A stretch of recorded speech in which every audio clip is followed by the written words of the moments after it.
condividi qui in alto. Ecco, è questo qua, sì, sì. Ora dobbiamo trovare, cerca nel computer. No, può andare su, prova ad andare su. No, su. Dovrebbe esserci, no, con la barra qui, questa qua di fianco. No, provi a trascinare l'asse in su per ah, ok, capisco. Sì. Ah. E schermo, no, finestra. Sì, ok. E dovrebbe e poi qui. posso scegliere esatto. questo per esempio. Adesso devo vedere perché avevo già cominciato. Ok, devo cominciare con la storia di lavoro. Situazione. Così va molto bene.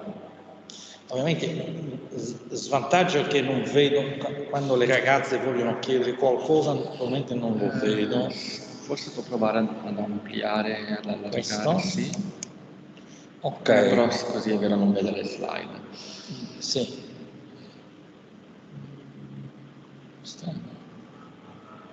No? Adesso vediamo chi c'è.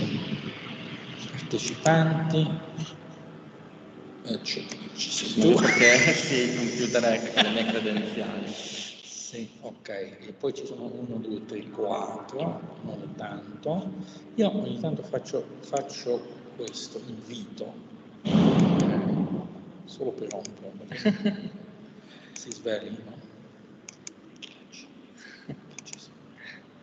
Veramente è un'ora un po' tornata in corso. Castellucci probabilmente è un assistente. È un assemista. Sebastiano, ci senti, ci vedi? Sì, vi sento e vi vedo. Grazie Sebastiano. Ok, no, adesso Buonasera.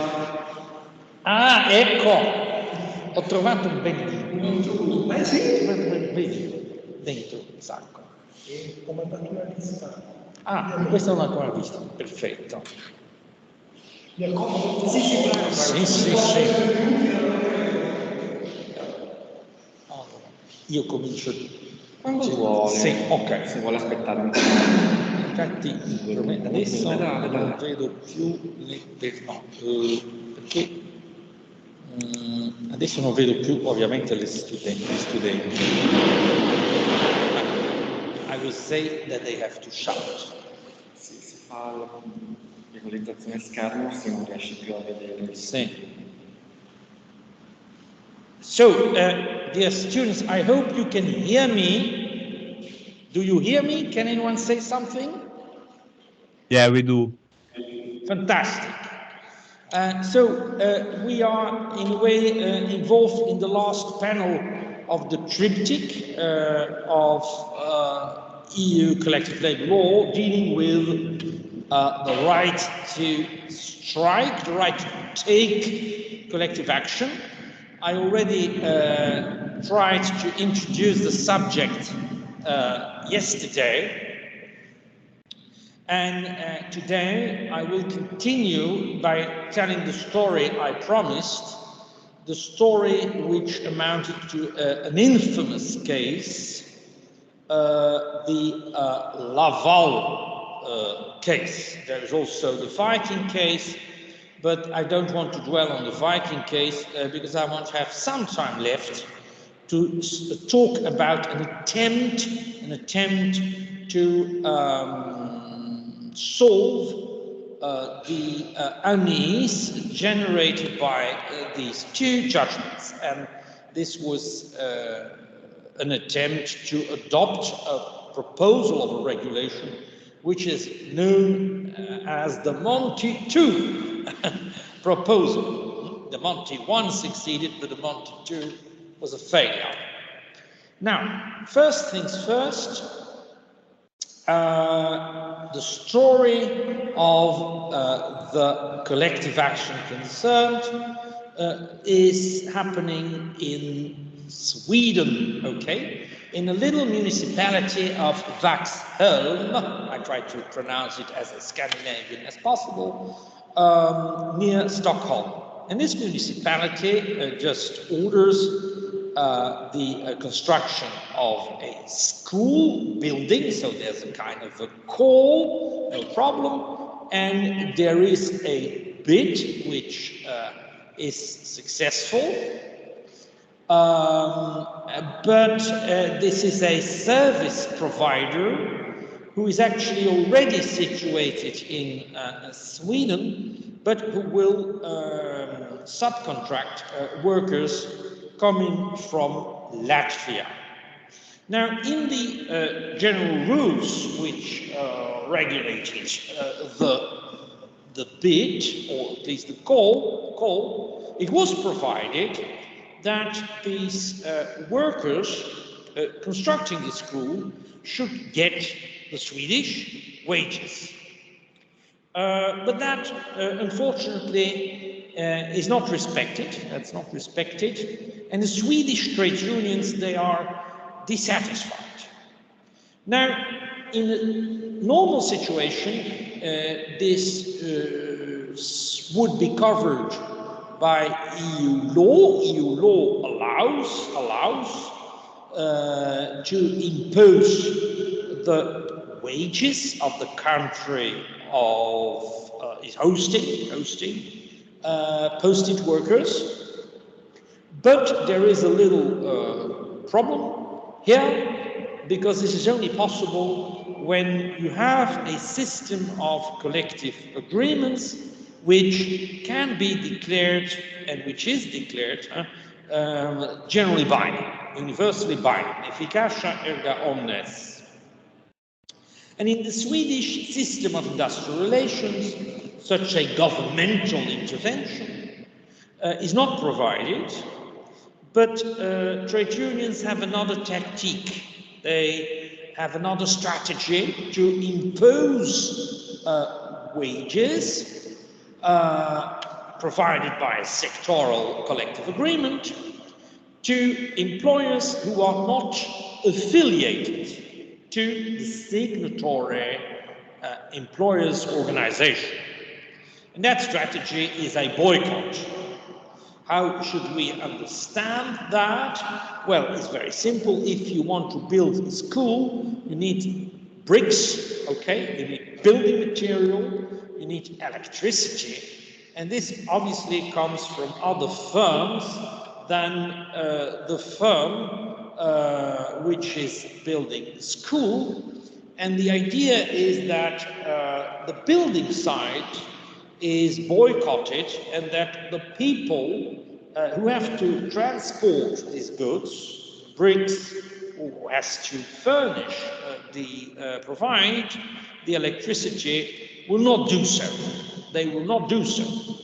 And as such, trade unions want to exercise a pressure against this foreign service provider in order for him to conclude a tie-in agreement. It's an agreement whereby that service provider promises or engages himself to apply the wages at sectoral level, the wages provided in the sectoral agreement, without any obligation at all, by the way, to become a member, okay, a member of the Swedish employer organization.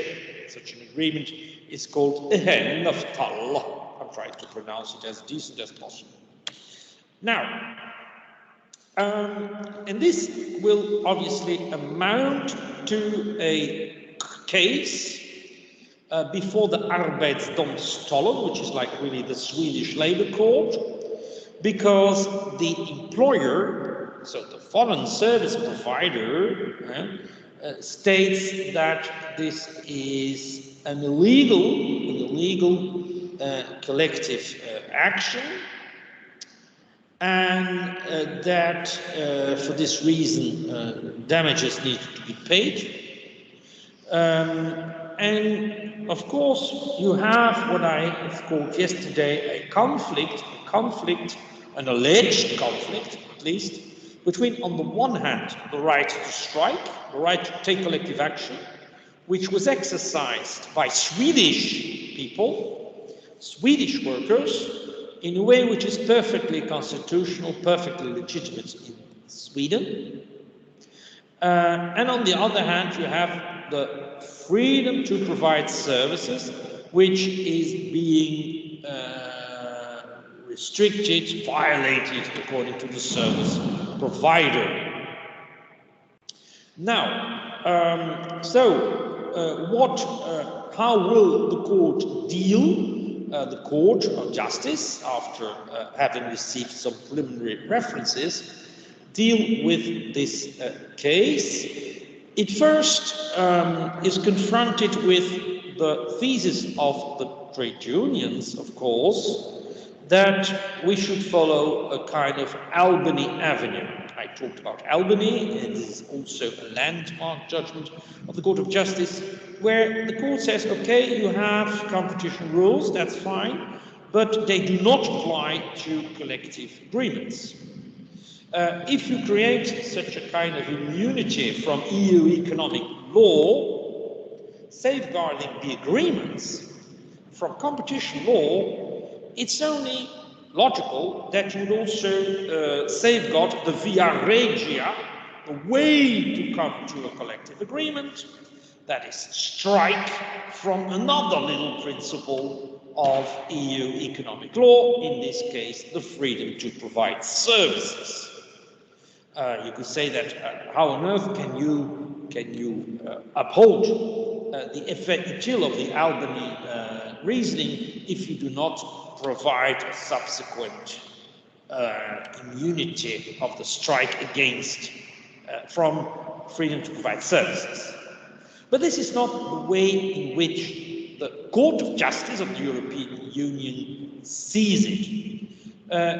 The court says, well, in Albany there was a kind of a contradiction in se et per se, on the basis of an analysis of the concepts a priori between competition rules and the idea of a collective agreement.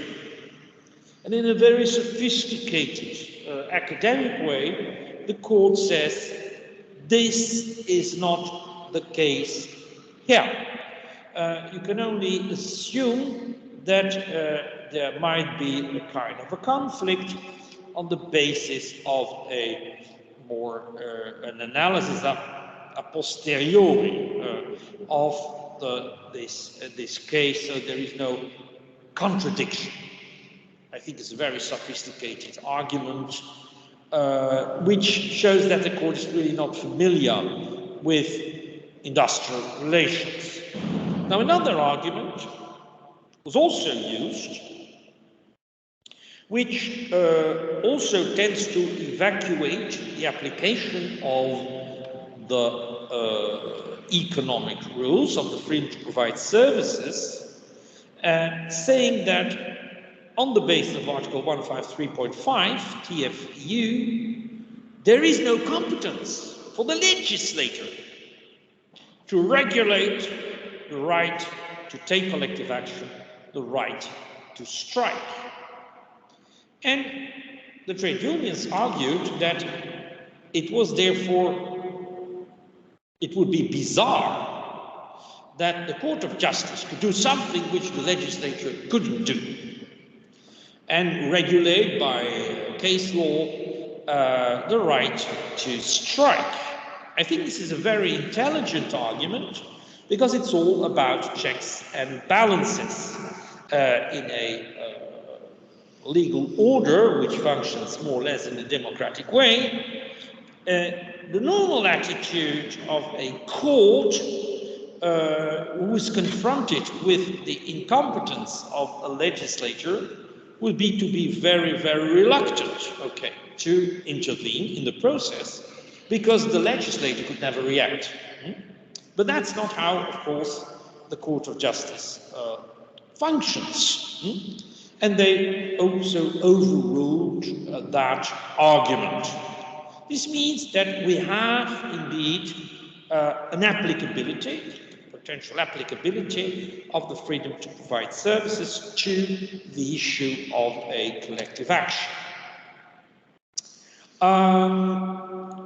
Personally, I really must say that I think this is a little bit shocking to me because what is at stake here is the Posting of Workers Directive, and at the time it was said in a recital that this directive was neutral, would not affect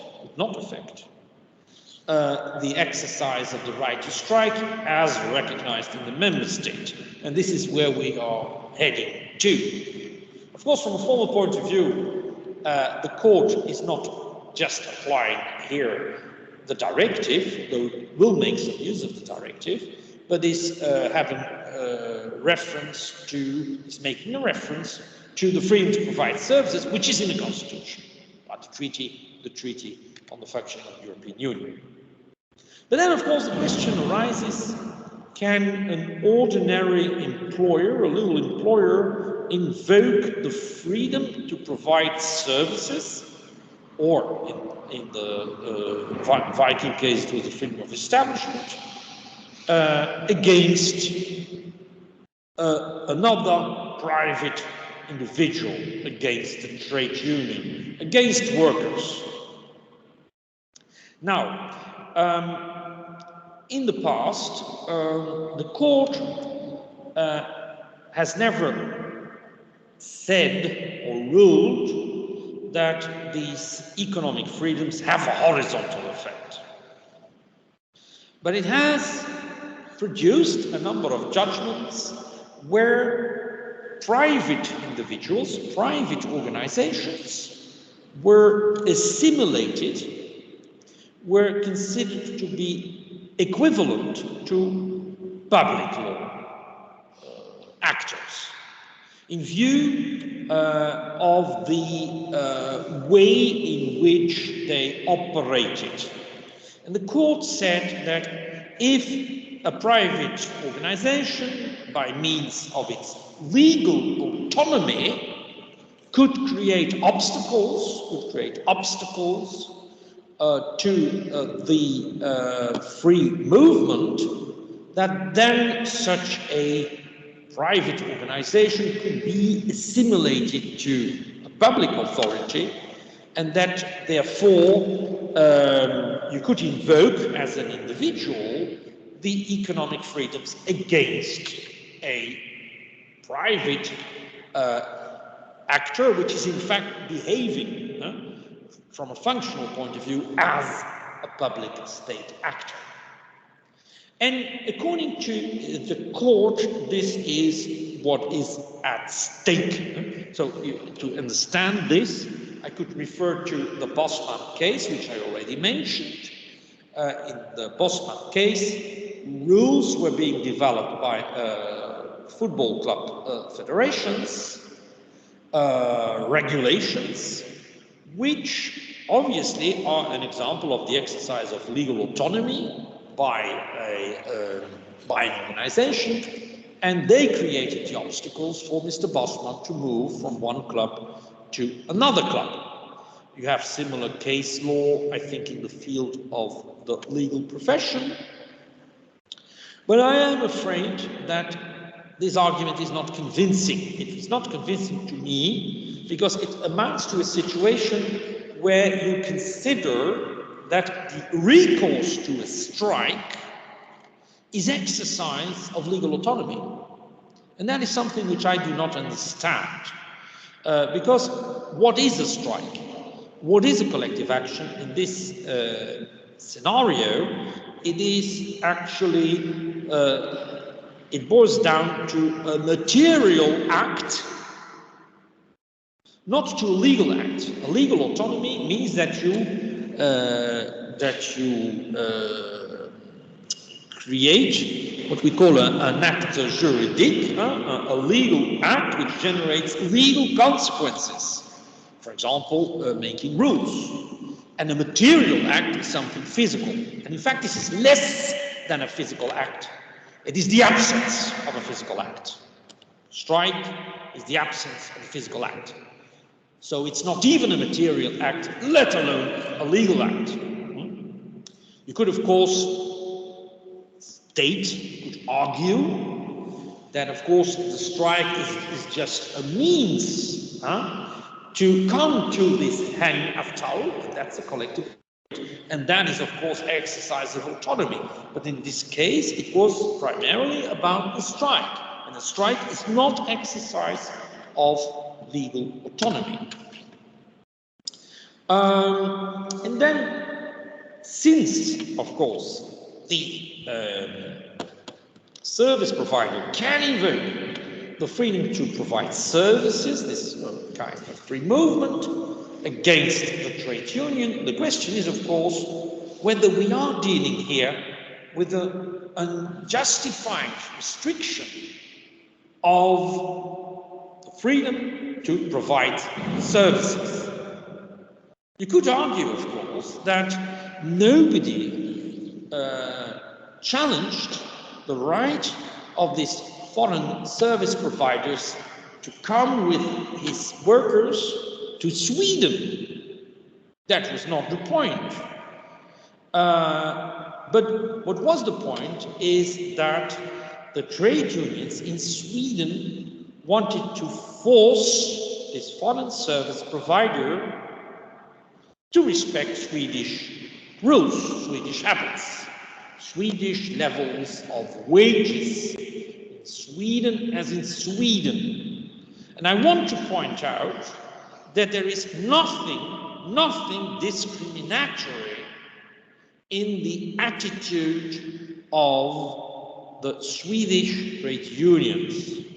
They will do exactly the same when a Swedish service provider refuses to respect Swedish wages when it's not bound by the collective agreement. In fact, if you would dig into the case law of Strasbourg, you can find two cases, Gustafsson and Kellerman versus Sweden, which are about boycotts against Swedish actors, Swedish employers. But the point is, of course, that the Court of Justice has evolved in its interpretation of the freedom to provide services. In former times, the court reacted when it felt that the freedom to provide services, the free movement, was restricted in a discriminatory way. And nowadays, every kind of restriction, even a non-discriminatory restriction, should be justified by a legitimate aim and cannot go beyond what is strictly necessary to fulfill, to reach that justified aim. And there, it is always up to the member states, or if you want, trade unions, to prove that such a restriction is justified. Now, of course, since there is a restriction, the question arises whether this restriction can be overcome by a kind of a balancing act with the other principle, that is the right to take collective action. Now, the importance of Viking and Laval, and this is the only positive thing I can say about these judgments, is that the court in 2007 recognized that the right to take collective action is a general principle of EC or EU law.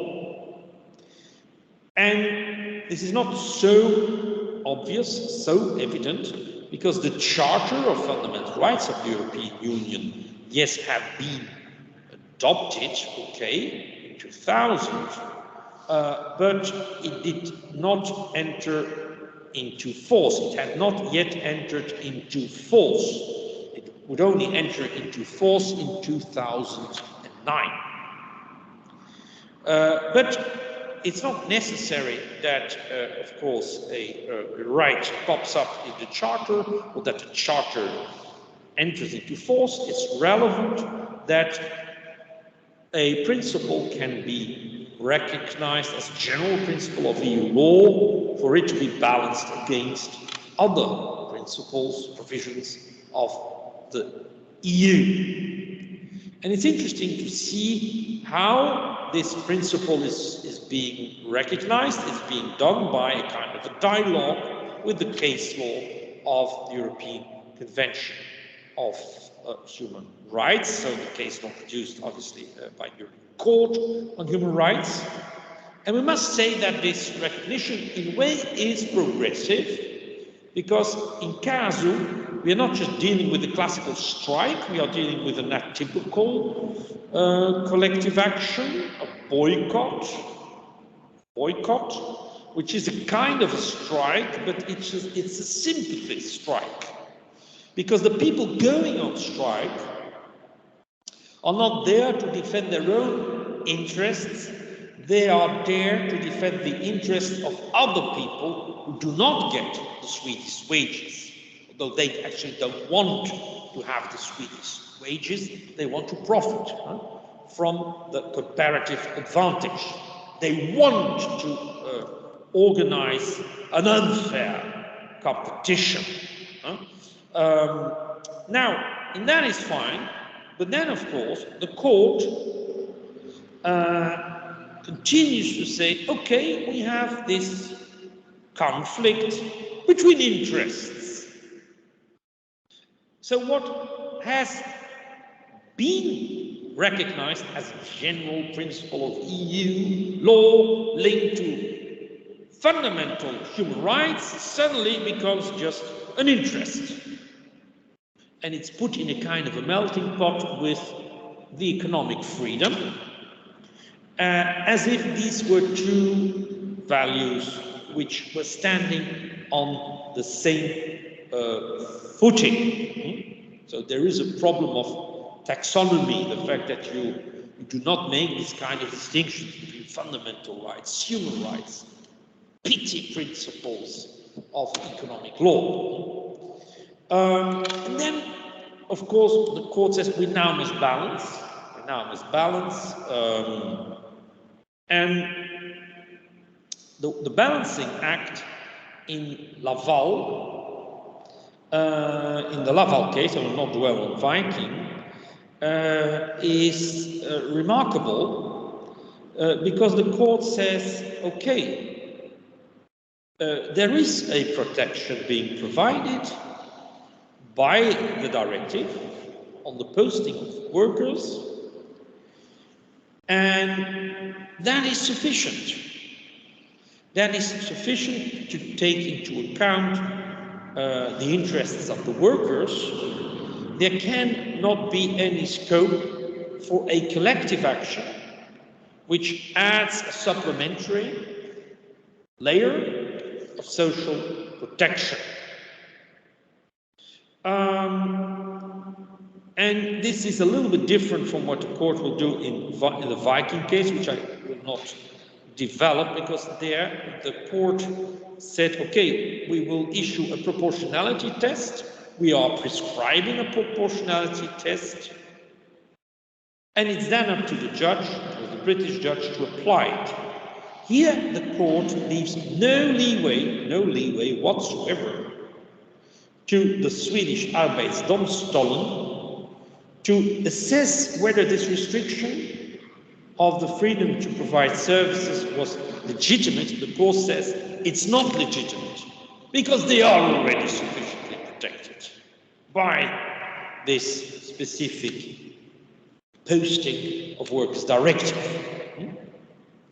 And you see that this amounts to situations which are also problematic from the point of view of legal security, because the Court of Justice, when it has to balance, sometimes just prescribes the proportionality test to the referring judge. Sometimes it decides that the restriction of the economic freedom is disproportionate. Or sometimes it also decides that the restriction of the economic freedom was actually justified and proportionate. It's what the court did in the Schmidberger case, which is about free movement of goods versus freedom of expression. So you go to this court, and you never know what kind of court this will be. Will this be a court which will act as a court which interprets secondary EU law? Will this be a court which behaves as a constitutional judge, suddenly interpreting the treaty? Will this be a court who will give guidance to a lower judge, or who will, in a way, substitute itself in the place of the lower judge? I think now I'm going further. My critique, that was my critique, that you have a kind of proportionality test which is somewhat problematic.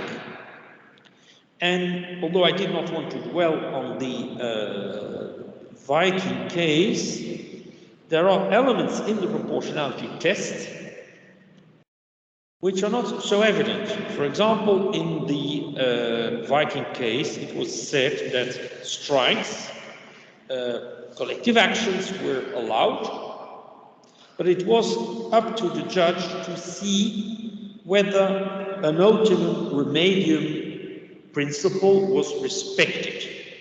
Because if not, there is a problem of proportionality.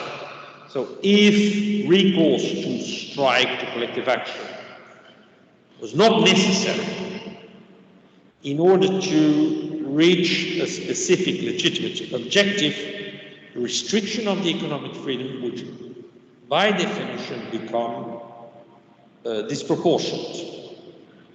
Now, the ultimum remedium test is a test which cannot be undertaken without entering into the substantive merits and without appreciating a kind of appropriateness of the collective action. So you have then a judge who will exercise not just a control of the legality of the action, but more of the opportunité, the appropriateness of the strike. It's not me saying that. This is what the Court of Cassation in France said about the application of the ultimum remedium test. Now you can say, who cares? But it's also what the European Committee on Social Rights has said about the application of the ultimum remedium test, and that committee interprets the European Social Charter, which is an instrument of the Council of Europe.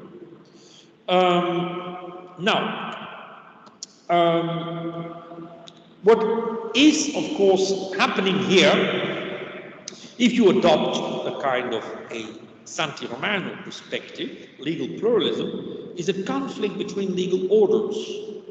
You have people in Viking Laval who are actually exercising the human rights recognized under the Constitution, okay, in Finland, in Sweden, and apparently this is violating EU law. Now, it's clear that for the Court of Justice of the European Union, EU law has precedence over the constitutions of the member state, but not all constitutional judges would see it in that same way. Some constitutional judges in Europe tend to defend their constitutional values and think that their constitutional law should have primacy over EU law. And if you read Santi Romano, you know that there is no solution to this problem, because every legal order defines its relation in respect to other legal orders. And the whole idea that there is a priority, a primacy of EU law above constitutional law of the member states is an invention, is a fantasy of the Court of Justice. It's not stated like that in the treaty, so you could not argue, well, the member states conceded to that. But we can take it a step further. What the Swedish state had to do was to apply restrictions to the freedom of collective bargaining, because that is also at stake here, and to the right to take collective action, which were considered by the European Committee on Social Rights to be contrary to the European Social Charter. So you have a conflict between the EU legal order and the order of the Council of Europe, and you have in between the Swedish state, which is sandwiched between contradictory obligations. It is forced in a way to allow, it is forced to authorize the strike, not to prohibit it. If not, it would violate the European Social Charter, but if it does so, it violates EU law. And there is no solution to that. Although in a similar way, okay, there is a problem with the ILO. There was a case which came up before the Committee of Experts on the application of conventions and recommendations of the ILO, where the committee had to look to a kind of a proportionality test, an application of the proportionality test, which was based upon the case law of the Court of Justice, and the Committee of Experts said that this proportionality test was not compatible, okay, with fundamental ILO conventions. So they have a clash between the EU and the ILO. This is not a direct clash because obviously the EU is not bound by the ILO conventions, but the member states, that's my point, the member states are bound. Now you could say, why can't these member states not denounce these ILO conventions? Well, they cannot do that to solve the problem because these ILO conventions are fundamental ILO conventions, and the obligations do not just stem from ratification, but stem from the membership of the ILO itself. So the only way to solve the problem for a member state would be to leave the ILO. Terrible. So the question is, how can we solve this kind of conflicts? Because these are not conflicts within a legal order, these are conflicts between legal orders. Well, there is, of course, a provision in the treaty which allows you not to uphold EU obligations, obligations stemming from the treaty, obligations stemming from directive, if you can refer to agreements, I mean treaties, which have been concluded prior to the accession to the EU. For Sweden, it would of course be much more easy if they would have a system which would have an efficacia erga omnes, which would allow Sweden to declare collective agreements universally binding. But this is, of course, a delicate issue. It is a delicate issue because in the perception of Swedish trade unions, this is an intervention by the state, and this is a restriction, in a way, of their collective autonomy. Another solution would be, and this is the solution advocated by the European Trade Union Confederation, that is to reform the treaty. And they have advocated a protocol called the Social Progress Protocol, a clause which says that you cannot apply EU law, including the treaties, in order to restrict the right to strike or fundamental social rights as they are recognized in the member states. Excuse me, Professor. There's some problem Okay. slides. Okay. Because at home they can see slides. Sorry. Yeah. Also, would it? I think there's a student who texted me who can't get in, and I think you need to accept him into the Teams meeting. He got a notification that he can't enter. I didn't see that. You see, the problem is I only see my slides. Oh, thank you. Yes, but I finished this PowerPoint presentation, but we need to ammettere Charlotte Wahlberg into the room. Yes. Can you see? Yes, thank you. Okay, and now I'm going to do something different. I'm going to go to Mr. Monti, okay?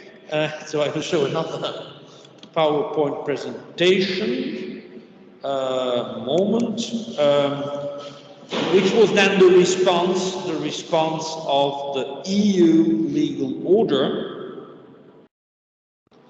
to the unease which they created, or which these judgments created.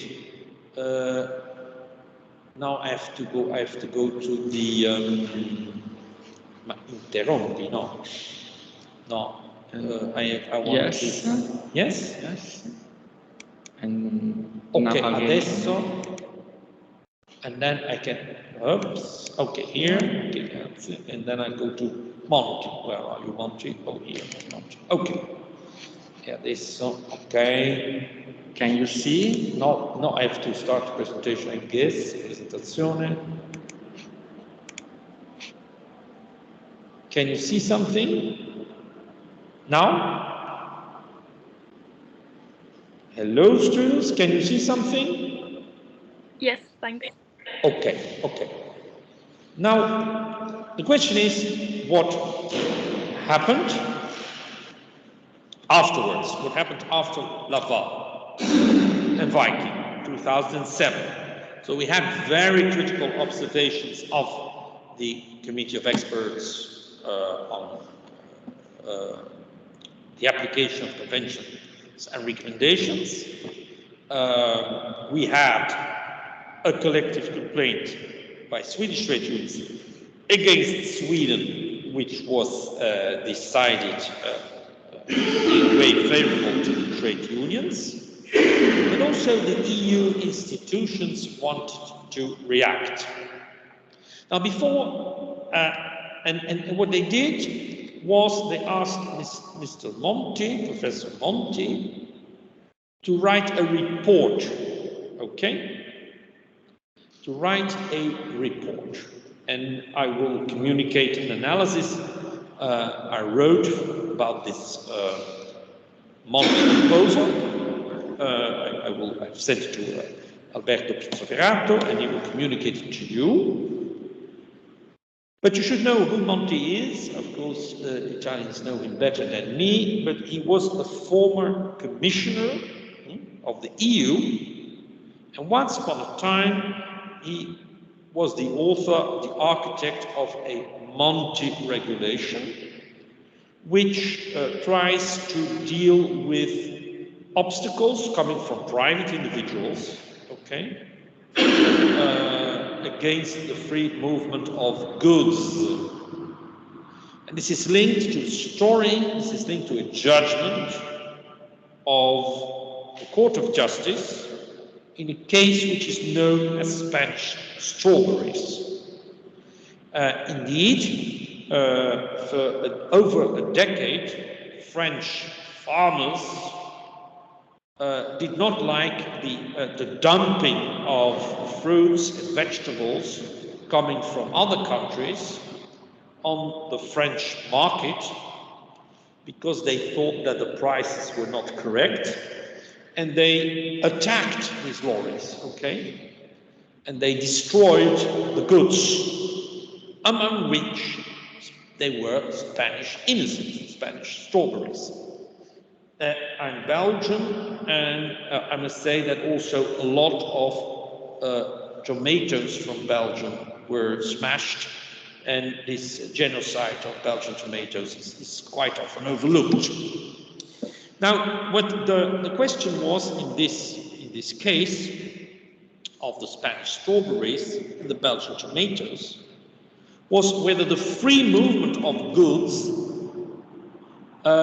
did just generate an obligation for member states not to intervene, not to interfere, or whether in such a scenario it also had to do something, it had to intervene against, in fact, its own citizens, okay, its own farmers.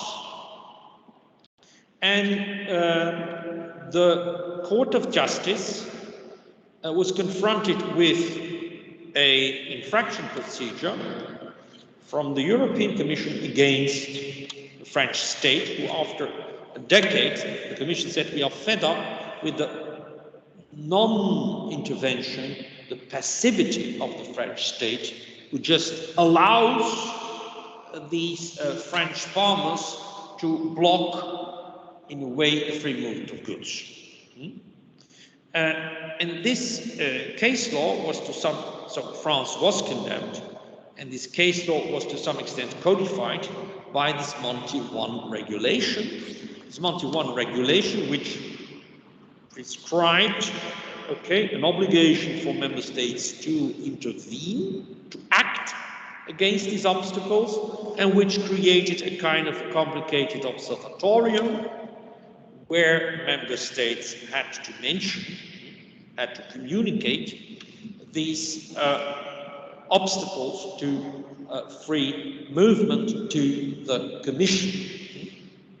But, and this is relevant, there was this clause, or this provision, in the Monti I regulation stating that free movement of good rules, or at least not free movement of good rules, but the Monti regulation, secondary EU law, could not interfere, okay, could not affect the right to strike as recognized in the member states. Now, what Monti did in this report was to say, I have a brilliant solution to the unease which these Viking and Laval judgments create. We should have a Monti clause. We should have a Monti II, which states in some way that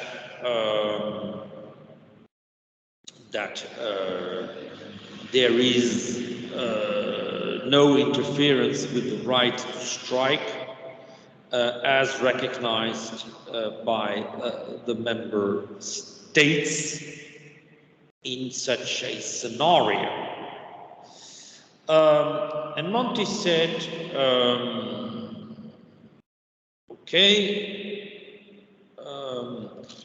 it's wrong to have, okay, it's wrong to have a modification of the treaty itself.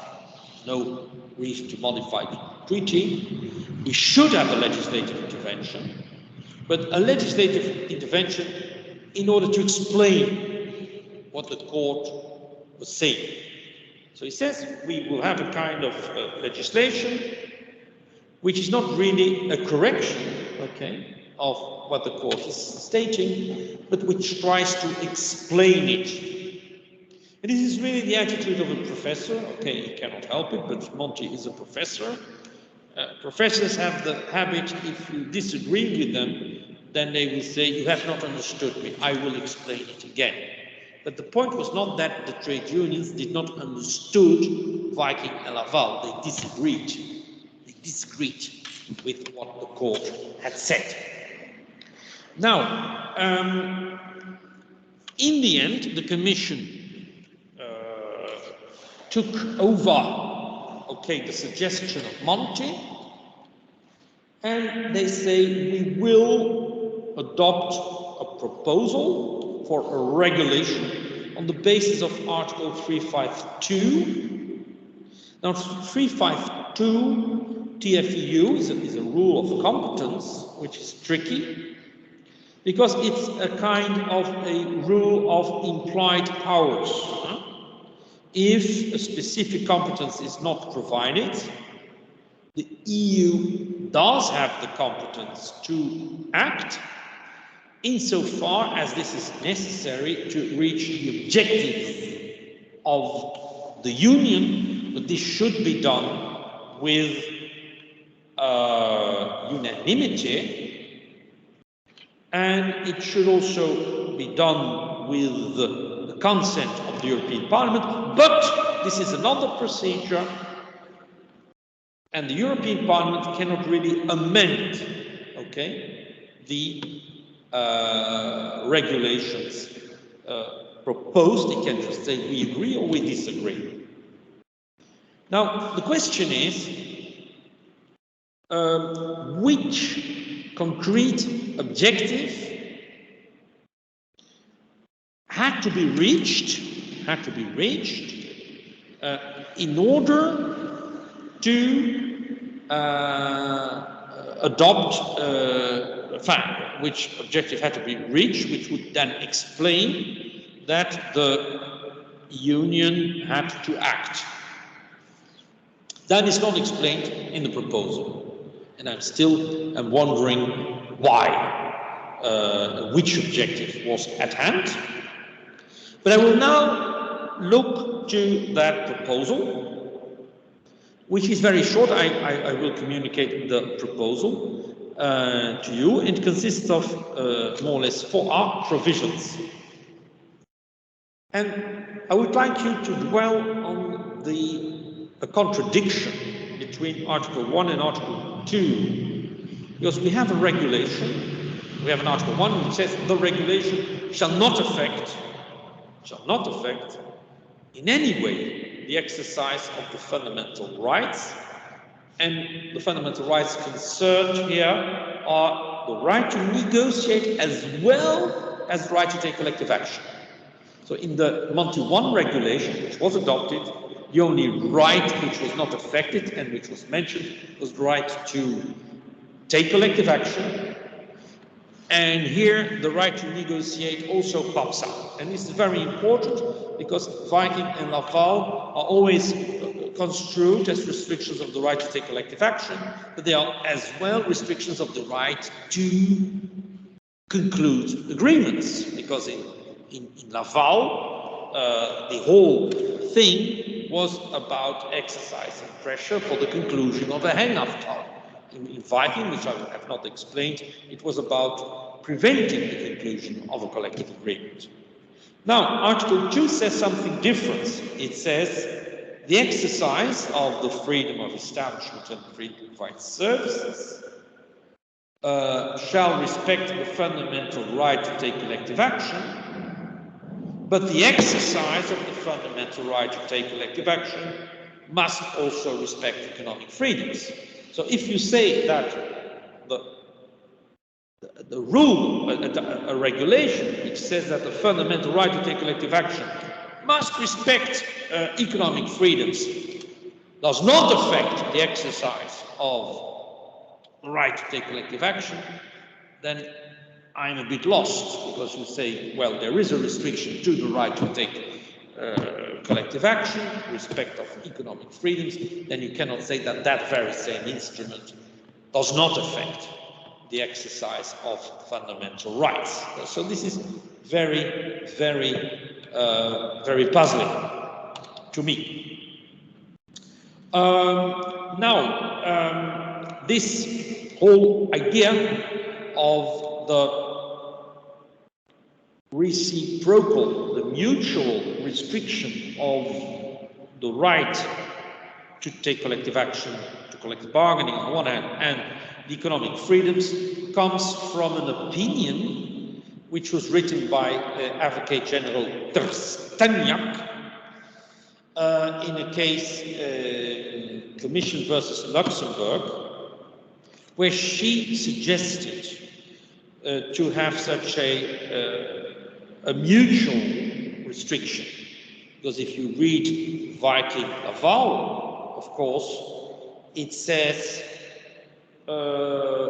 can we accept that economic freedoms are restricted?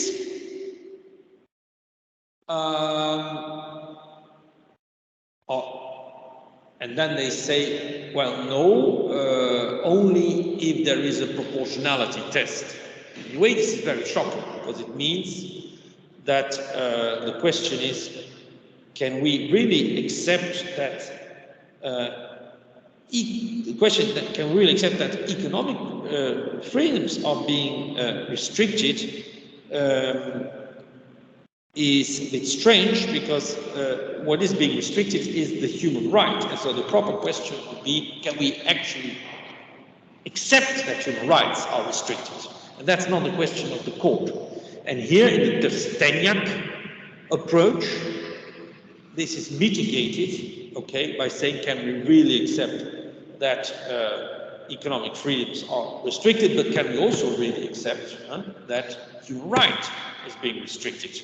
But in the specific case, Commission versus Luxembourg, which was about posting of workers, it did not make a difference at all, neither for Mr. Steniak, neither for the court. There was a primacy of the EU law in the field of economic freedoms, the freedom to provide services. Okay. Now, the point of critique expressed against this proposal was that this would amount to a codification, of course, of the case law of the Court of Justice. That's what Monti said. I will just explain better what the court meant. If you do so, in a way you are fossilizing the case law of the court, and it will become more difficult for the court to reverse its own case law, because then it has to bypass, well, a regulation, which is not so easy.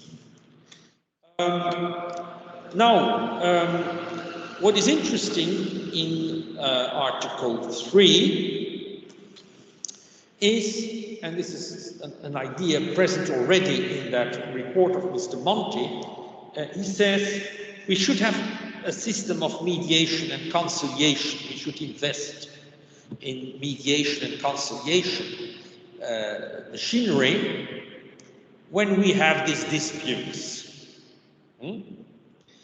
And this was then transformed into something less, not an obligation to have mediation and conciliation mechanisms, but the idea that foreign service providers would have equal access to these mediation and conciliation mechanisms.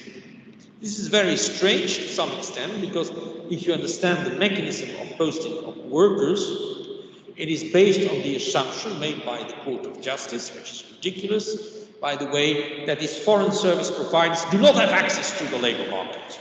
That is what the court is telling ever since, a famous judgment. I'm getting old, I've forgotten the name. But if they have no access to the labor market, why should they have access to a system of industrial relations related to that labor market? But here, the idea is they should, it's Rus Portuguesa, of course, come back, Rus Portuguesa.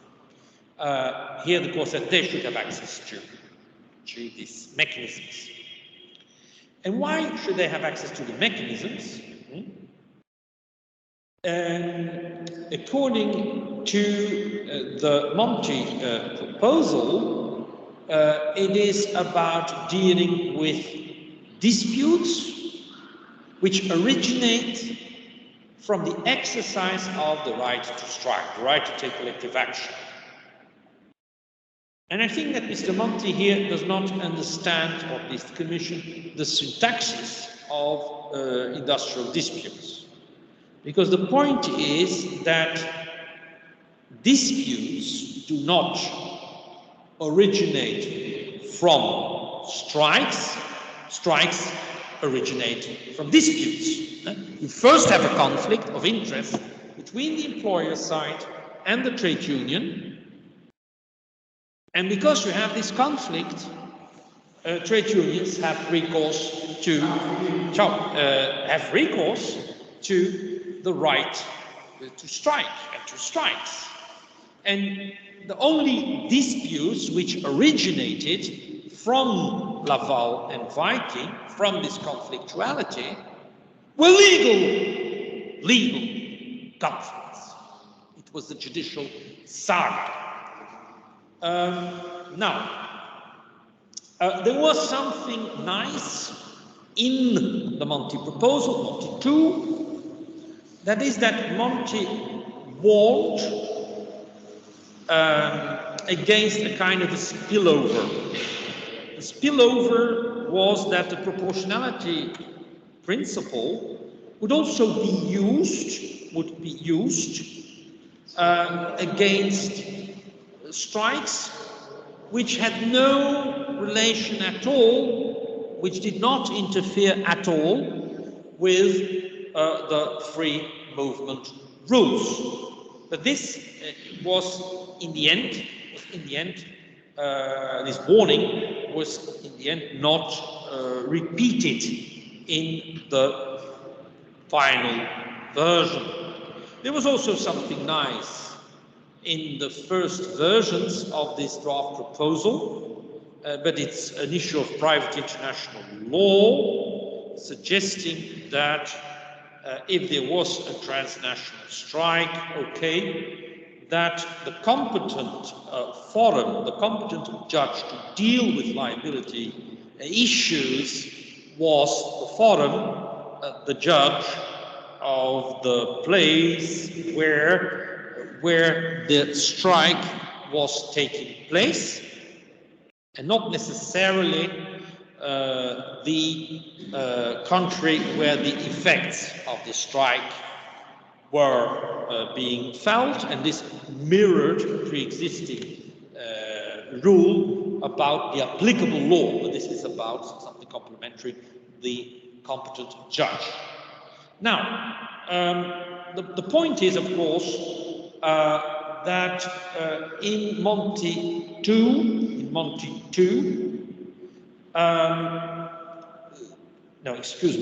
I, free movement of goods, there was this carousel of information being organized whenever obstacles of free movement of goods existed, but this carousel served a purpose. It was based upon the idea that there was a liability of the state to get rid of those obstacles, to do something. And this principal obligation is not repeated anymore, so we have now a kind of a provision which deals with the mentioning of this kind of problems, but it's not linked to an obligation of the state to do anything whatsoever. Now, what is interesting about, these are all things which are already explained, what is interesting about this Monti proposal is that it was the first case where parliaments, national parliaments, showed their yellow card. This was a new procedure provided by the treaty, allowing national parliaments to protest against a proposal of the Commission on the basis of an idea of subsidiarity. Obviously here, vertical subsidiarity. In such a scenario, the Commission can do two things. The Commission can indeed, yes, but I'm nearly finished. No, break, but then I will come up with an extra, but after the break. So the Commission can do two things. It can insist, and it can, in fact, continue to with the legislative process, but it has then to motivate why. That is interesting. Or it can say, I will withdraw the proposal, and you don't have to motivate it. And that is exactly what the Commission did. Now, I understand that for humanitarian reasons, we have a little break. Not only for, no, just a minute, here is the microphone. Yes. Not only for humanitarian reasons, but also for an important comments I have to make to my students of this course in labor law, because we have forgotten to fill in the form for the assessment of the course. So I ask you to raise your hands virtually in order to identify you, so the attendance of this course, because if you are we can go on with the assessment procedure. It will take only few minutes, 4 or 5 minutes, but I need you to be here online. So could you please raise your hands? Okay, 1, 2, 3. No. This is not really. Daniela, and then only Daniela, Ben, okay, fine. So, but you are only in 2. No, 2 plus 1, 3. Okay, so I ask the courtesy. Thank you. Let me see the instruction. So I hope to be able to do this. Of course, other attendants of this meeting, there is this break, so you can do what you want, but you are, of course, not forced to follow this activity. So please let me...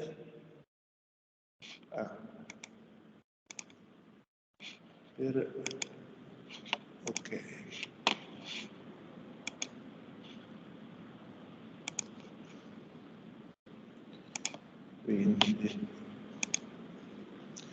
I'm now running the web page. Just a minute, please.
Apri,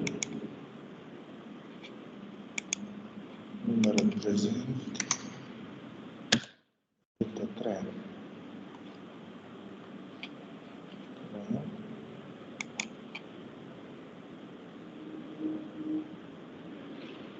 Aula.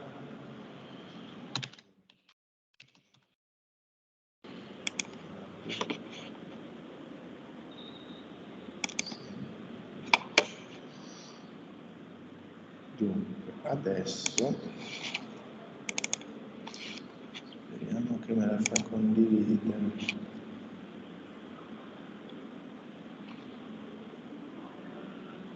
Me la vede, ragazzi? No. Questo. Ok, questo però perché è così grande? Ok. Can you see the page with the code of the course? Do you have Yes. to? Yes, yes. Okay. Could you please open by scanning the code, the QR code, and then enter into this procedure? If you have any question or need, please tell me. I try to solve them.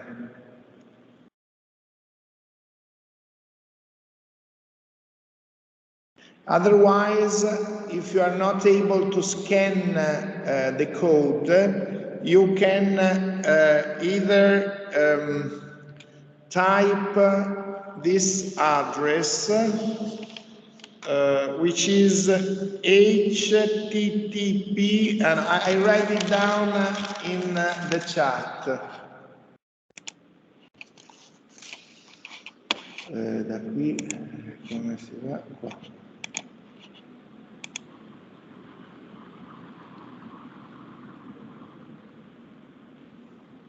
Chat.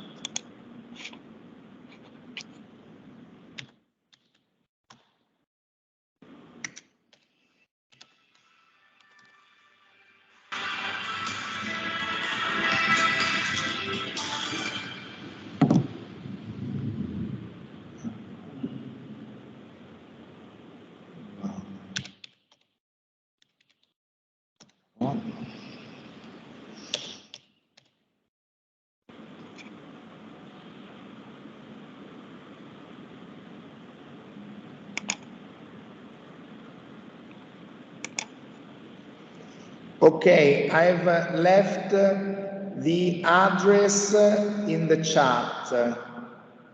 So you can either click on the link below in this chat and then type the code, which is this one, 748764, and complete the fulfillments of the of these pages.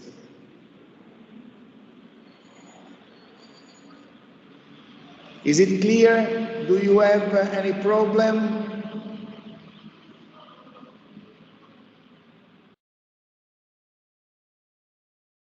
Ben, is it okay? Daniel? Everything all right, thank you. Okay, fine.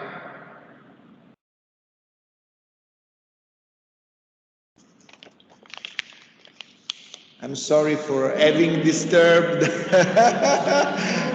Philip, but this is a procedural obligation, really an obligation. It is mandatory for us, so no, and it is also important for the course. I don't want you to say in the in this question that I under evaluate the importance of this test. No, it is important, really. So please do it, because We need a feedback of you about the course, also for implementing it in the future. So I would be grateful for your comments and suggestions.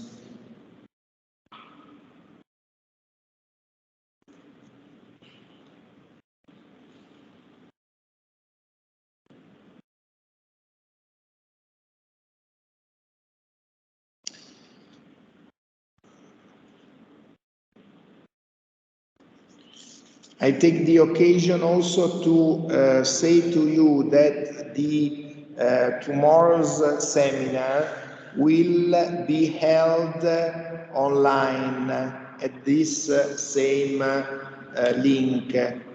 So unfortunately, also tomorrow we have to meet, also for tomorrow we have to meet online. We will be in person here at the Legal Studies Department, but the presence unfortunately is allowed only for teachers, not for the students. This is a general rule assumed by our rector, so we cannot violate it.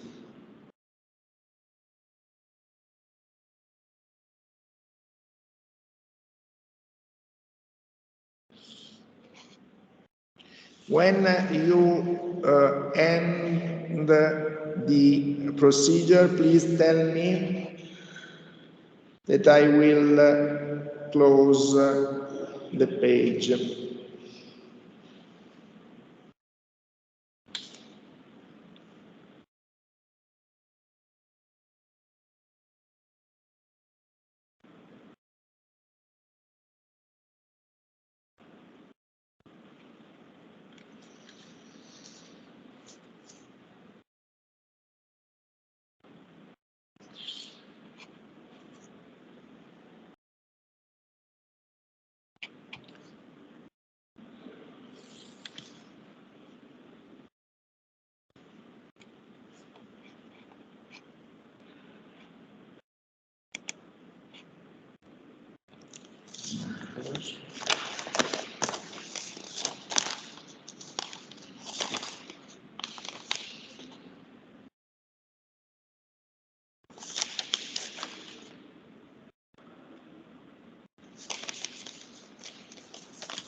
Only a couple minutes more and then...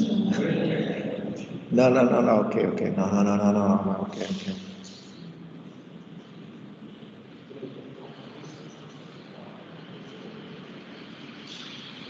Yes, please, Ben. I actually just got an error message.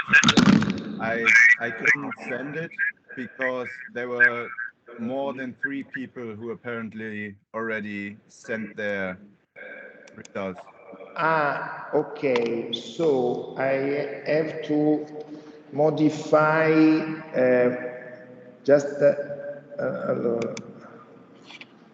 okay, so backward, okay, and then here modify, okay, so I add one person, so 4 of you. Okay.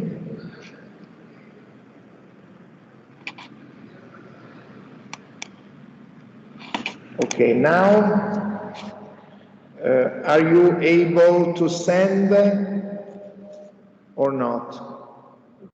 It deleted all my answers, so I have to do it again.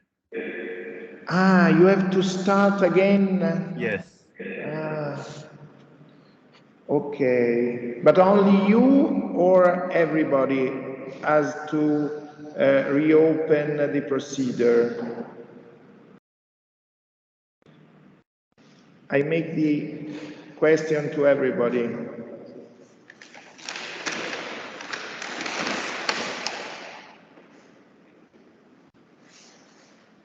Ma qui è sufficiente così? Cioè io ho fatto solo una modifica così, ma non gli ho dato una conferma.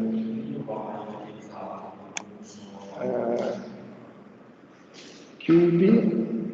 No, chiudi la rilevazione. No, visto, l'ho modificata, si vede da dietro. Sì. Se fai chiudi ti chiede... No, se faccio chiudo. Io ho modificato il numero, ho messo 4.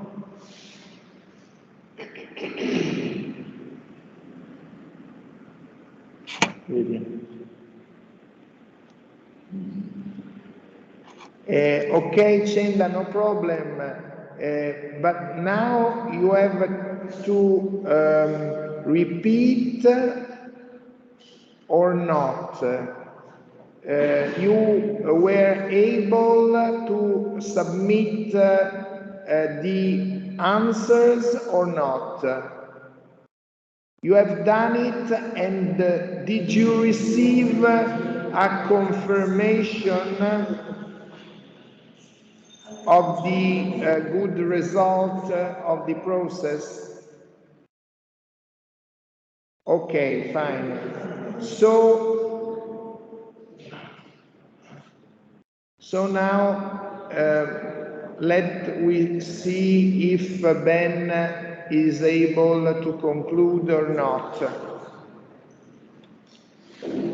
I will just need 1 more minute. Yes, thank you.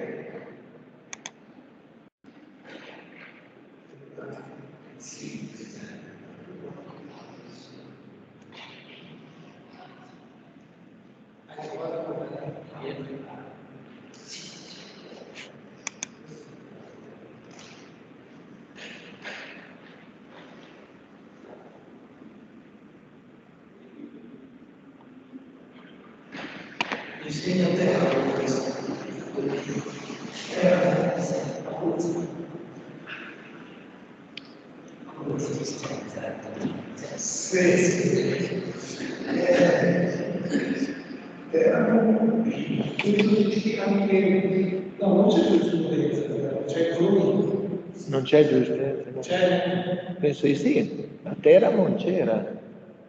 A Campobasso non c'è giurisprudenza, ma a Teramo credo di sì. Sì, beh, insegnavano diversi, Marazza, eccetera. Tanti hanno insegnato, sì. Dove è rimasta la...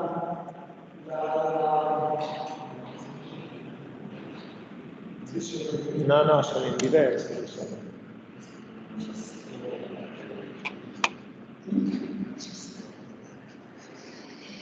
Evidentemente sì. È interessata a loro e a Roma.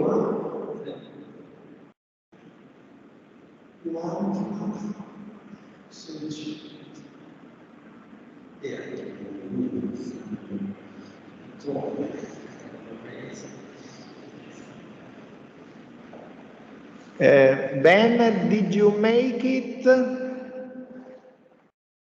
Or did you have any more problems? Now it should work. I just need 1 more answer. Okay. No, thank you. Sorry but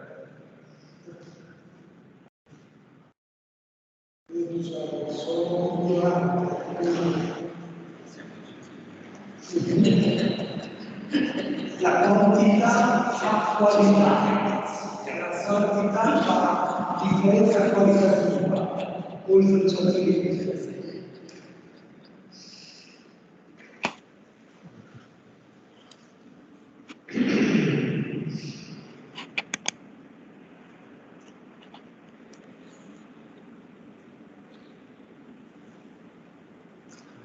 So now I can send it. Okay, fine, done. So I close the evaluation now. Okay, for questioner, okay, and then I sign, I close and I sign. Okay, fine, done. So now I change, no, not from here, but from here. I interrupt the sharing, and then I share.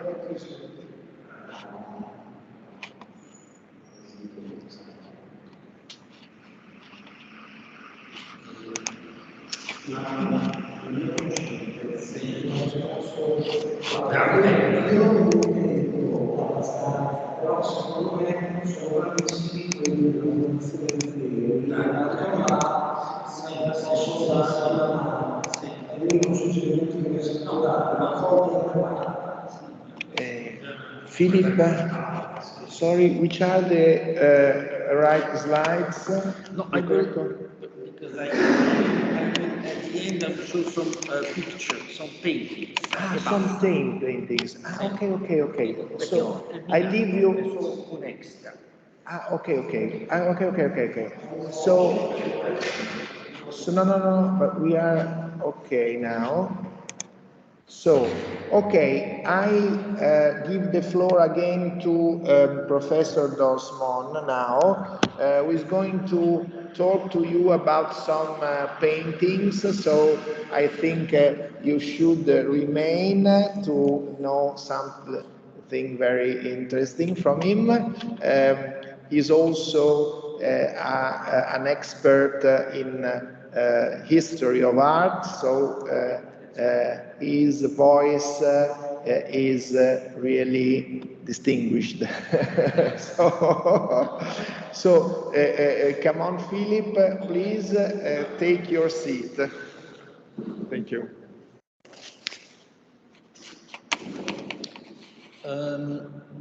So I wanted to share something particular, something, I don't know whether you can see this. Can you see this? Do you see? Are you able to see this slide? See? Okay. Now, I just wanted to say that I'm preparing a book with other people about the artistic representation of strikes, collective actions in European art between 1870 and 1914. And I hope to survive the peer review of, obviously. I have tried to write a kind of comprehensive article about this issue. And I have invited other scholars to make a contribution which is more focused on their national experience. And also for Italy, Eduardo Alessi has written a contribution. His wife is also an art historian. This might be helpful. And and I had a colleague from France, a colleague from Poland, and Hungary. And obviously, I was forced to present this once upon a time in Warsaw at the conference of the Labor Law Research Network, but this was purely virtual. And then afterwards, I was able to present it in Italy, in Milano, at Maria Teresa Carinci's University. And obviously, Milano, as you know, is the place where this very famous representation of a strike is hanging, in a painting of Giuseppe Pellizza da Volpedo, which shows indeed people on strike marching, but it is more an agrarian strike in an urban, not in an urban setting. And perhaps you have seen this painting already. It is, of course, it has been, it's called Il Quarto Stato, the fourth state, or the fourth class, if you want. And it has also been used in a famous film of Bertolucci, which is very nice film, called Novecento. Novecento starts with this painting, and it's a painting which has been painted in 1901, and this is the first year of the Novecento. It's the first year of the 20th century, and therefore it was hanging once upon a time in the Museum of the Novecento in Milano, but has now been moved to the original place, I think, in Galleria d'Arte Moderna. Now, what I tried to come up with, the question is, why did we choose this period, 1870, 1914? Because this is a special foundational period where, in fact, from a political point of view, things are changing. It starts with the Big Bang, the Commune de Paris, where you have a first revolt of the proletarians against the bourgeoisie, and obviously it ends with the First World War, which was the start, at least after the First World War, of big social reforms.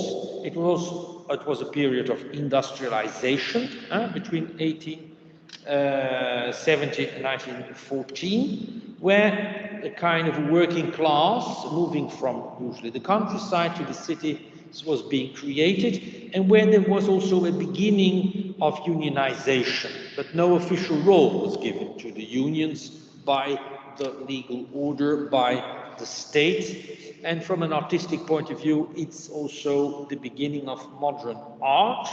And it means especially that artists were not making pictures about lives of saints or mythology or history, but were trying to represent what was happening in daily life, which was something quite new. Now, I wanted just to say that, of course, the focus is on Europe in this project, but the most iconical painting is this one, painted by Köhler, Robert Köhler. It's a very strange painting because it's actually painted by an American painter, but it was painted in Europe. It was painted in München. And in fact, Köhler was born in Germany, then moved with his father, very young, to the Americas. And then he wanted to become a bigger artist by moving back for supplementary training to Europe, just as in former times, Flemish painters would go to Italy for supplementary training. And then he created this huge painting, which is about a confrontation between factory workers with the big boss, the man with the big hat. And it was a painting which he never was able to sell. Nobody wanted to buy it, but it was shown everywhere. And when, at the end of his life, the city, an American city, where he was working as a teacher in an academy, wanted to do something nice for his pension, and they bought it. And then there was the First World War, and everything what was German was bad, and it was put in the cellar, and then everyone forgot about the painting, and then in the 70s, a hippie was interested and bought it, and he restored it, and then he decided to sell it to a millionaire who actually bought it by mistake, because he then realized that this was a very revolutionary subject. But the nice thing was that then the German Museum, I think it's called the German Museum in Berlin, Deutsches Museum perhaps, they bought it because they thought this is interesting. It's a part of history, it's a German moving to the States, and then they made in the 90s, I think, a wonderful exhibition, which I obviously did not see, uniting this painting representing a strike with other paintings of the same period, and is the only monograph which exists on the subject. And so the idea would now be to have another monograph of 30 years later. Now, when I came up with this thing is that it's to understand. Labor lawyers understand what strikes are about, art historians not necessarily, and they know that strike is just an episode in a process. It starts, obviously, I try to find it here, the correct slide. It starts usually with causes. People have recourse to strike because they are dissatisfied. There is some kind of social injustice, misery, whatever. Then there is usually an attempt to engage into a dialogue, to communicate with the employer. That never works, of course, and then there is a decision of these people to go on strike after a kind of a referendum, a meeting, even if it's not obligatory. This is what happens in reality. And then people go on strike, and then you have consequences of the strike, of course. Consequences for people who do not want to participate in the strike, but who cannot work because the factory is not functioning. And also consequences for people who are on strike, because in this 19th century they are confronted with extreme violence by the authorities. And sometimes, but it's very rare, you have a happy end. So if you want to represent strikes, you have to, and not just strikes, but if you have to make clear this conflictuality, this process, as an artist, you have to make a choice. Because, and the choice you will make says already a lot about your personal opinion or about the message you want to convey. If you don't like strikes, you will, of course, represent the people who are not able to work but will work, and then you convey the message that the strike is something terrible, of course. If you want to create sympathy for this strike, you present strikers as victims of extreme violence by the other side, and you do not show the violence which is used, of course, by the strikers. And you have to make a choice, because a painter or a sculptor or a guy who is edging, well, he makes an image, and usually an image can only refer to something which is taking place at a specific moment in a specific environment. But of course, intelligent painters are always able to put in that image something which mirrors what has happened before, and something which will take place a little bit later. And you see that, for example, in this image of Rubens, which has nothing to do with strikes, of course. This is the martyrdom of St. George. St. George was martyred because he was not willing to make a sacrifice for a pagan god. So you see the pagan image. And the high priest, of course, was very pissed. So you see the high priest, and he was then condemned to death. He will die. You will already see the knife, which will kill him. He doesn't see it. You do. It's a kind of a Hitchcock sensation. And you know that there will be a kind of compensation later, because he will be crowned by these two little angels who are already there a little bit too soon. So an intelligent painter knows, of course, how to combine these moments. You can see it also in a subsequent image, which is an image of a deliberation, a meeting, okay? But you see already the revendications, of course, because there are people with a little pancart saying, bread, bread, bread. So these are obviously the causes.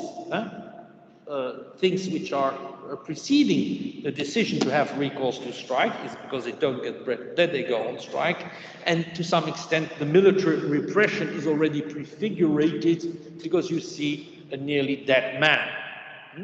But of course the general rule is that you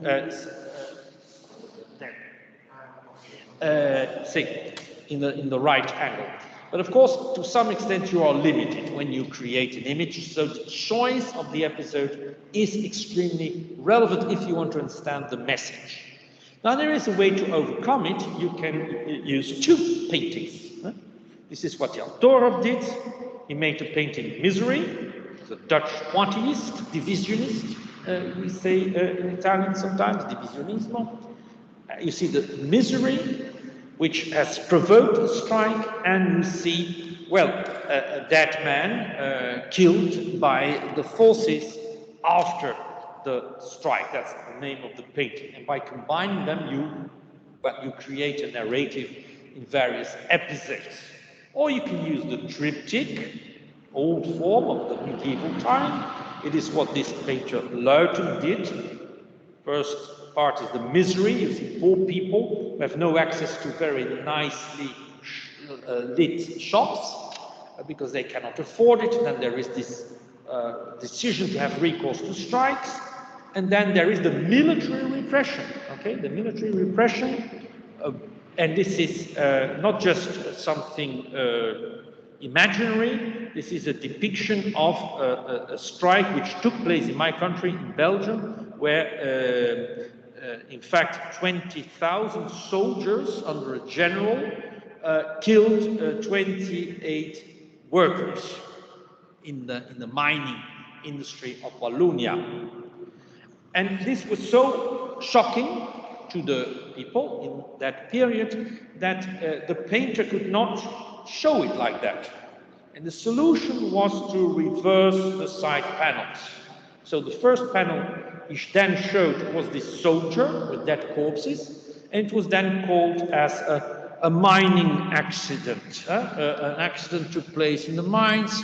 This good soldier recovered the bodies, but that's not true, of course, shot them.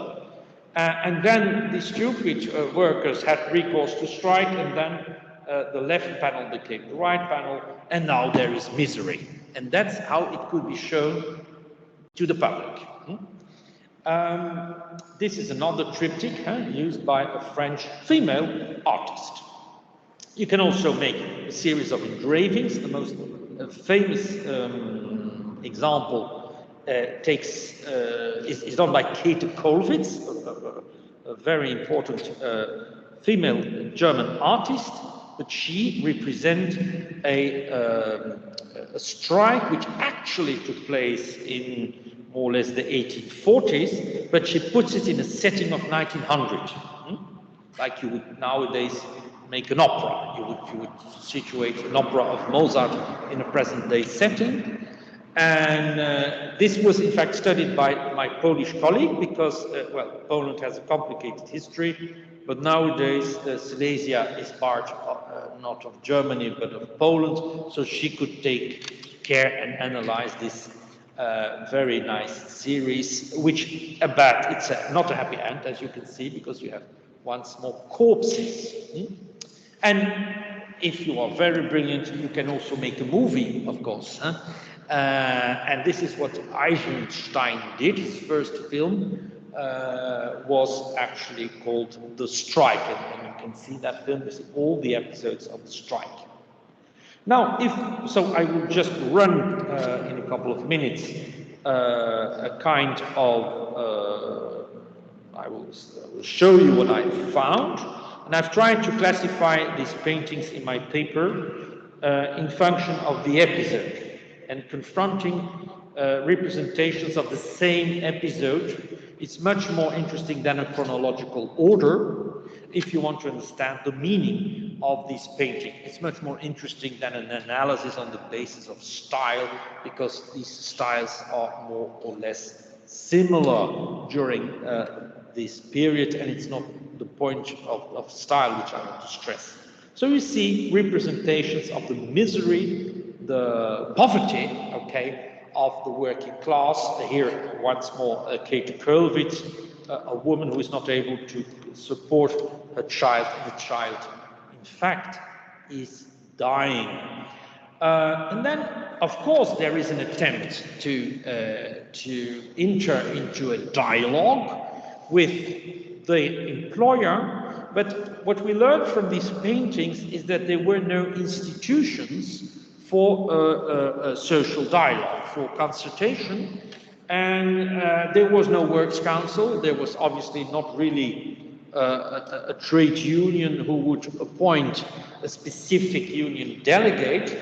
And what happened was that these people, some people were ad hoc appointed as representatives of the workers, and they had to convince the employer. So obviously this does not take place in a meeting room, this takes place in the office of the employer.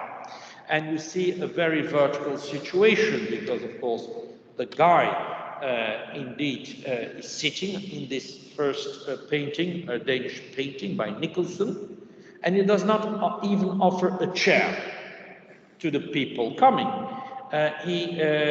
In fact, the boss is smoking a cigar, his accountant is explaining that there is no money, of course, and in the other painting, a Polish painting by Stanisław Lenz, in fact, the employer says, I don't want to have this discussion, go away.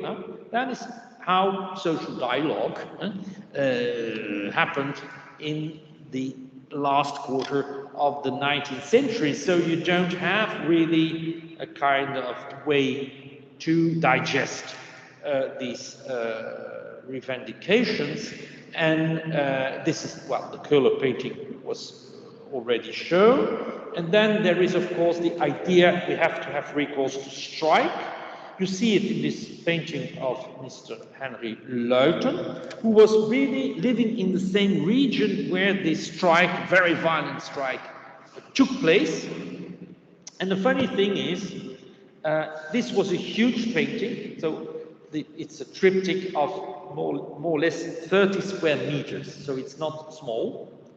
And he was never able to sell it either, and at the end of his life he gave it to the city of Antwerp, where he was living, which is my home city, or the city where I was born. And he was pissed because the city of Antwerp, they had a museum of fine arts, they didn't show it in the museum. And then he asked the museum to give it on a loan to his native city, somewhere in the Netherlands, because this is a Dutch guy, somewhere in Roermond. And a couple of years ago, the city of Roermond said, well, we don't want it anymore, and they gave it back to the city of Antwerp.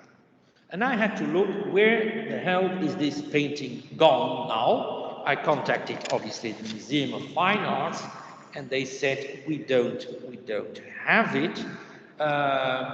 And then they said, you should look to the City Museum, and the City Museum said, no, we don't have it. It's the Museum of Fine Arts who has it. Now, this is not a small thing, it's 30 square meters. And in the end, it appears to be in a depot of the city itself, not even in a depot of a museum. So, well, perhaps it's a bit worrying. And then you have also a kind of a Hungarian version of, in a way, such a meeting, where, in fact, the protagonist is much more important because he's shown here, the leader, and Leuten does not really show the leader, or he shows the leader from the back, but here much more, well, conflictual with the red flag, which the Hungarian painter Nkacsi doesn't do. And then you have, of course, the strike itself. How do you represent that? It's very complicated because you have a lot of people on strike, and it takes a lot of effort to make a painting of a mass of people. And this famous Italian painter, so it's, I think, Longoni, he said, I will just depict the leader of the strike. It's a kind of a pass pro toto, and I will suggest a mass without entering into much details. And in Belgium, the first representation of the strike dates back to 1876. It's a very moving engraving, and it shows a little girl who is, I don't know, 14 years, very young, and the title is La Grève. And it's normal because you can always represent a concept, an abstract concept, by a person who has the same gender as the word. And La Grève is female, so according to that convention, you represent a woman, but the woman represented expresses a lot of anxiety, insecurity, because there is a strike going on. Nowadays, it's shocking because this is a young girl, 14 years, and she's working. This is not a normal situation, but in that period, there was no prohibition. Sometimes you can combine a lot of people, well, 3 people on strike, one small Stanislas Lenz, both expressing different feelings: anger, despair, resignation. Very psychological painting. Or you can produce a painting showing more people, and this is this wonderful painting of Eugène Laarmans, who in a way just represents a couple of faces and then suggests other people with heads. Okay. This is another Italian painter, Plinio Nomalini, just showing strike, people doing nothing. That is what, in essence, strike is. And then the effects of the strike. Okay, we're closing, getting closer. You can see this drawing of a military clash. This is the famous military clash, the 20,000 Belgian soldiers killing 28 people. It was used by an artist, Constantin Meunier, who made a drawing for it to be reproduced by an engraving in a stupid book, which was anti-strike, and which was about a priest taking care of the son of the striker who was imprisoned. And it's a book about reconciliation, it's a book against the strike, but the artist, he illustrates it, but he takes a distance because he shows the violence against the people on strike. So an illustration is not always consistent with text, and then the illustration becomes interesting. This is James Ensor, who also starts with an engraving. It's not very clear, but you see, okay, police forces who have killed people on strike, and then afterwards he makes a painting of it, and this is a bit more clear. You have seen this one already. That's part of the Luiten painting. It's very shocking because there is a complete disrespect of the dead bodies, which are not even covered by a sheet, and you even see a woman who has been shot, which is in a way more shocking than a man which is being shot. Sometimes you have also painters who have sympathy for the people who are not participating to a strike, and this is this French painting, which is based upon a novel about an old guy who does not want to participate to the strike anymore, and he becomes so angry that he kills one of the younger strike leaders. And then there is a process, obviously, at the judge, and he tries to defend himself. So this is an anti-strike painting. And you see another famous anti-strike painting by von Herkommer. And this is very typical. You see the guy who is looking to people who actually passing by in a manifestation. And of course, he has to feed the family. He has to feed the family, so you have the mother, his wife, who tries to influence him to say this is not right. And also the baby is paid, looks very unhappy, is paid by the CIA, of course, to express a message directed against the strike. And a Belgian artist has copied that idea, but it's much more clear, because you see a kind of a window in the painting which gives a view of the people on strike. So you know now what is happening, and once more the baby is being used as a moral argument against the strike. And then you have another image, a bit similar, where you have a man who is confronted with the colleagues on strike, the same family situation, but he's hesitating. And we know that he is hesitating because this is a work by Maximilien Luce, and he was an anarchist when he had sympathies for strike, so it cannot be the same message as in the previous painting. Sometimes you have a happy end, and this is what is happening in this painting, French painting, where the red flag is once more replaced by the tricolore, the French flag, because these workers, they have obtained what they wanted, and they can identify with the nation state once more, and they are carrying a white flag. And it's 7 o'clock, it's now tempo sindacale to finish this overview. Okay, thank you very much. Thank you very much, Philip. Very interesting. I suggest you to promote an exhibition here in Bologna to gather all these paintings from different artists, and then you have to show it and to explain it to the public. Otherwise, you have to print a book on it. So not only not only an article, but we expect from you really a book with beautiful photos. It's under peer review. The book is finished, but now we hope it will be accepted. Okay. So send to us the book when it is printed, and then we will advertise it and make all efforts to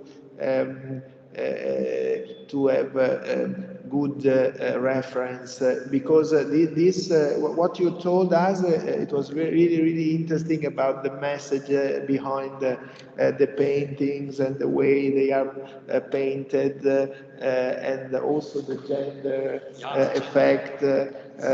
So very a lot of very interesting thing to reflect on. So thank you very much also for this picture of the pictures. So thank you very much, Philip, and then we will listen to you tomorrow at the seminary. But for now, thanks again, and goodbye to everyone. See you tomorrow if you wish to participate to the seminar. Bye and thank you to everybody. Thank you for the question also from the students. Okay.